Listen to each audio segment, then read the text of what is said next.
It is my pleasure to introduce my close friend and colleague, Dr. Daniel Yanni. Dr. Yanni is a board-certified and fellowship-trained minimally invasive thoracoscopic and complex spine surgeon. And I would tell you, on a personal note, if I or my family needed spine surgery, it is Dr. Yanni I would go and see, not just because of his surgical expertise, but perhaps equally, if not even more importantly, for his understanding of the entire patient picture. Many times, patients or surgeons will look at an MRI and treat the MRI and say, okay, this is what we need to do. But his understanding of all the contributing factors and determining whether a patient truly needs surgery or whether they can benefit from other treatments, his knowledge in this space is unsurpassed. So thank you, Dr. Yanni, and welcome. Thank you so much, Dr. Lewis. Appreciate that warm intro. I hope I deserve it. It's good to see you. I want to thank everybody at Hoag for this opportunity, for Dr. Lewis for putting this together, and for our entire production team that's worked tirelessly in the previous days and weeks getting this going. So with that being said, we'll take the next slide, please. A little bit about me. I'm a Southern California educated, Southern California grown, and I went to the East Coast for training in neurosurgery, and I did my fellowship in minimally invasive thoracoscopic and complex spine surgery. I am board certified and fellowship trained in spine neurosurgery. Next slide, please. So on to the topic of interest. As Dr. Lewis pointed out earlier, back pain is a huge factor why people seek medical care. It's estimated 10 million adults suffer from chronic back pain annually. It is the #1 cause of healthcare expenditures in the United States, with a direct cost of over $50 billion between the diagnosis, the treatment, and the rehabilitation. The majority of these patients have problems with degenerative and related conditions. These degenerative conditions can result in instability and compression of the spinal nerves, causing back pain and or radiating pain in the arms or legs. A few years ago, I did a radio show about health and wellness, and we talked about patients in their lives work so hard and sacrifice their health to amass wealth. And subsequently, in their later years, they sacrifice wealth to try to regain health. And this is the back pain paradigm is truly that example. Next slide, please. So before we go into non-structural, I'd like to get into some structural because it takes a real understanding of everything that's going on.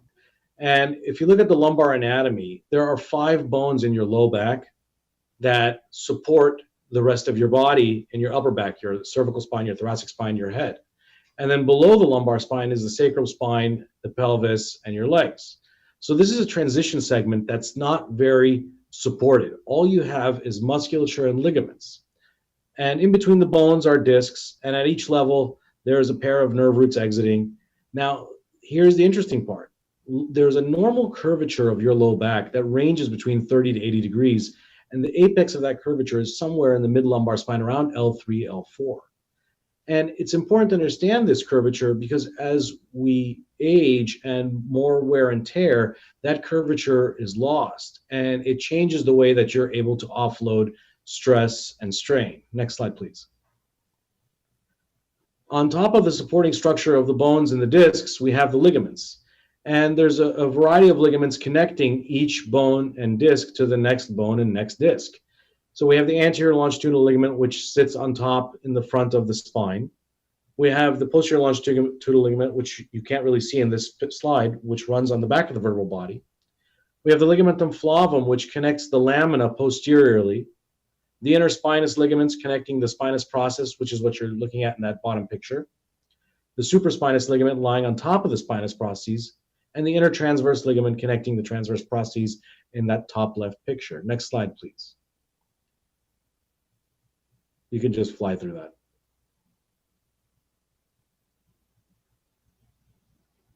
Now, inside the spinal structure is what we're trying to protect, maintain, preserve, and is what's going to cause pain. And the spinal cord will end in the high lumbar spine around L1. And then we will have the cauda equina, which will be all the nerve roots below that. And 2 nerve roots will exit at each level. Next slide, please. So we've gone through structural anatomy.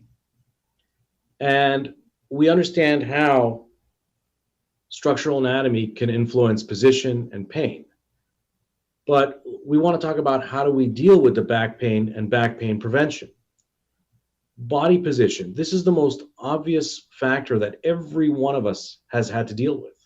How we lift, how we sit, how we sleep, how we stand. Everybody you know has felt uncomfortable in their low back at some point in their lives just in performing one of these activities. And this, try to explain, is the biomechanical reason behind the back pain. Exercise, aerobics, and stretching will help support back. Other considerations, including smoking, which can help hurt microcirculation, feeding the muscles of the low back and the disc and the bones. Weight gain and body mass index can also affect back pain as we're loading the spine before we do anything. Next slide, please. So what are non-surgical treatment options? There are many options that most people will undertake to deal with their back pain. Heat, again, improves the supply of oxygen and blood going to the back. Medications, over-the-counter or prescription, such as muscle relaxants, narcotics, non-steroidal anti-inflammatory medications, or even acetaminophen.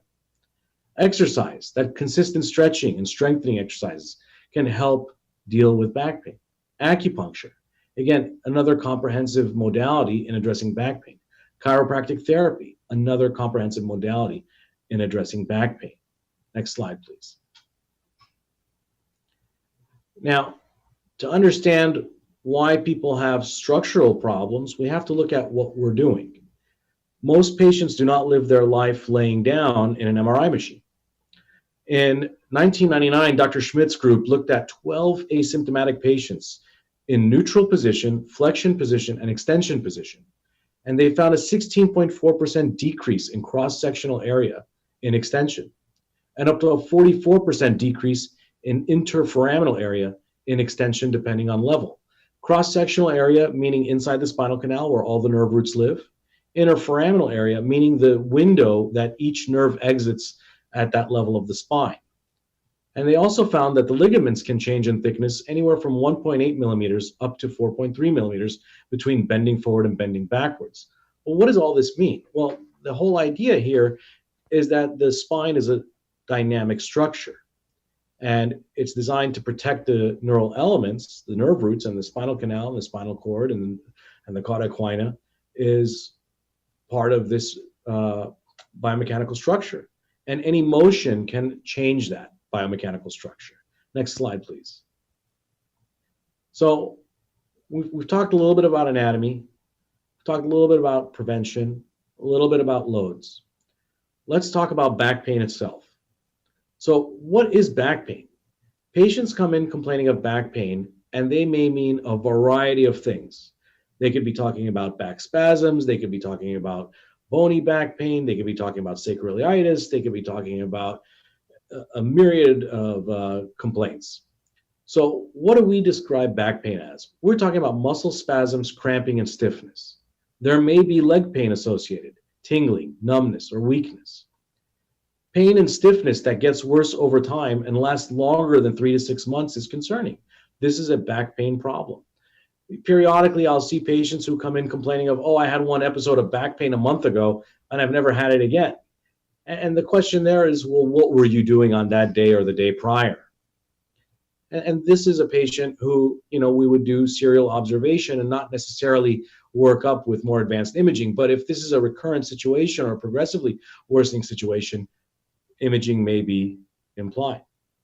Now, moving forward into the more urgent and emergent situations, such as bowel or bladder dysfunction, where patients can't control their urination, or saddle anesthesia, where you can't feel your perineal region, this is more of an emergency that should require an ER evaluation. In our senior population, we see a decreasing ability to ambulate distance. These are the patients that say, I can walk 2 blocks and I have to rest, and then I can walk another 2 blocks. That forward posture leaning over a shopping cart. This is all signs that there's an underlying narrowing around the nerve roots in the low back. Next slide, please. So frequently I get asked by my friends and colleagues, well, when do I get imaging? Again, any back pain and neurological manifestation radiculopathy, meaning irritation of the nerve root going down the leg or into the arms, myelopathy, which is signs when you have reflexes that are very brisk, limited range of motion, autonomic dysfunction, instability, or concerning history. These are all reasons to image. Most importantly, I go with physician suspicion. If you're concerned about obtaining imaging, if there's a question, let's get that question answered. So the next question I get asked is, what images should I obtain? Well, the easiest straightforward image to look at neural elements would be an MRI without contrast. But again, we don't live our lives laying down an MRI tube. So I always like to pair that with dynamic x-rays under gravity, so standing x-rays. And we look at the front view, the side view, bending forward and bending backwards. 36-inch standing images are great to assess where does the head lay over the hips. We were meant to have a horizon view. We were meant to be upright with a center of gravity. And any type of aberration of that, you'll have to have forces to combat that, which can bring out pain. If the patient has had previous hardware or previous surgery, we can consider a CT myelogram. Next slide, please. So now we get to the crux of this matter today of what are the non-structural factors that can cause, exacerbate, or feed back pain. And the first thing is going to be fitness level. The second will be weight gain, obesity, body mass index. And the third is going to be mental health. And we break down mental health and look at anxiety and depression, and they both have very similar effects on back pain, in addition to stress. Next slide, please. So let's start off with fitness level. Our muscles support and protect the bony structure of the spine. The spinal musculature can offload shear forces and strain that the spine may be exposed to. The stronger the muscles, the more the strain and force it can deal with. Think, if you will, if I ask you to lift a 50-pound barbell, are you going to be able to do that? And more importantly, how are you going to feel after that? Now I ask a bodybuilder or Dr. Lewis to lift that 50-pound barbell, and he picks it up like a feather because he has the muscles to be able to do that. Next slide, please. Weight gain, obesity. This is like a preload. So additional weight and load can exceed the normal displacement of the spine. So now the patient is coming into sitting down, standing up, or lifting with the spine already loaded because you have that extra mass. That excessive weight can accelerate wear, and you can develop muscle strain, disc degeneration, and facet arthropathy.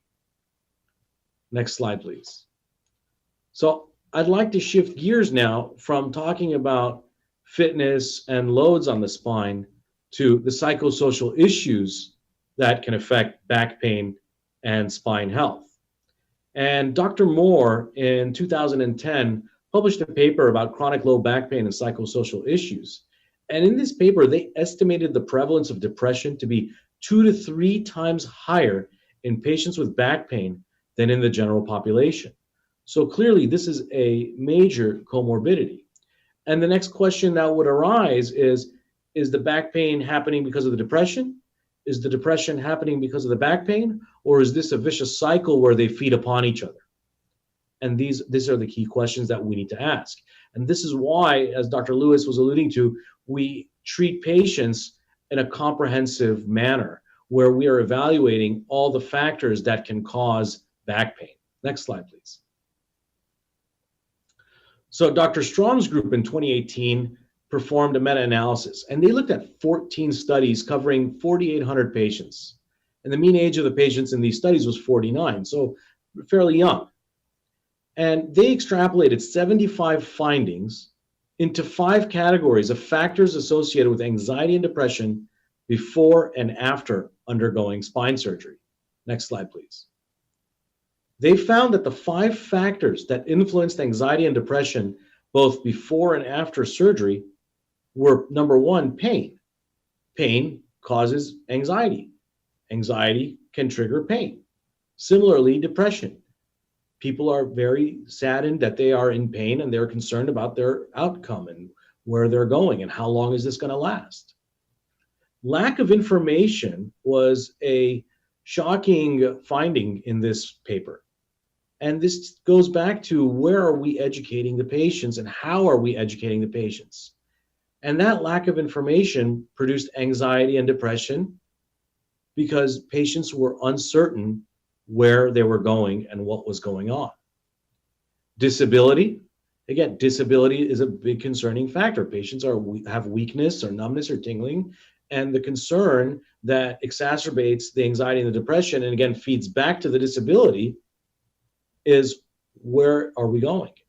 Are we going to get better? What are we doing? Return to work. It's natural that people want to get back to their lives. And the inability to get back to their lives can exacerbate anxiety and depression. And moreover, anxiety and depression can exacerbate the ability to return to work. And overall mental health. Next slide, please.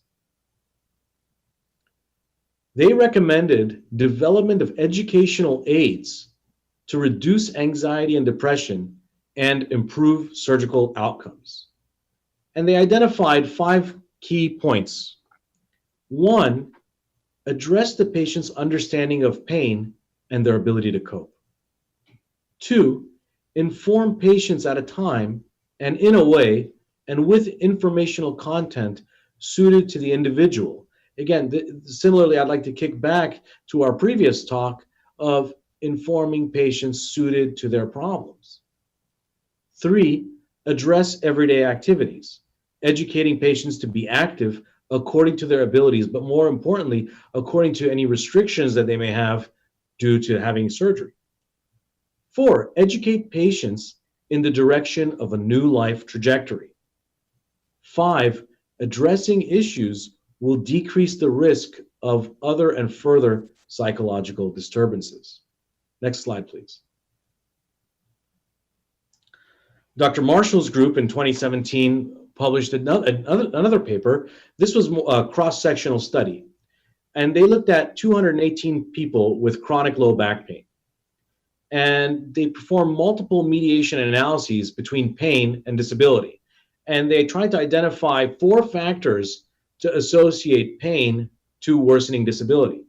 And they looked at fear, catastrophizing, depression, anxiety, and then they did a separate analysis regarding physical activity as a moderator. And in the next slide, I want to show you this chart. Next slide, please. Actually, go back a slide. They did multiple assessments. They did an Oswestry Disability Index, which is a 50-point scale that we routinely assess patients with, that basically quantifies how does this patient's pain affect their life. They did the Visual Analog Pain Scale. That's the 10-point scale from the smiley face to the really not smiley face. They did a Fear Avoidance Beliefs Questionnaire, a Pain Catastrophizing Scale, and a Hospital Anxiety Depression Scale. And they correlated the scores between the different scales. Next slide, please. So this is the chart from this paper showing on the top, pain intensity with total effect to disability.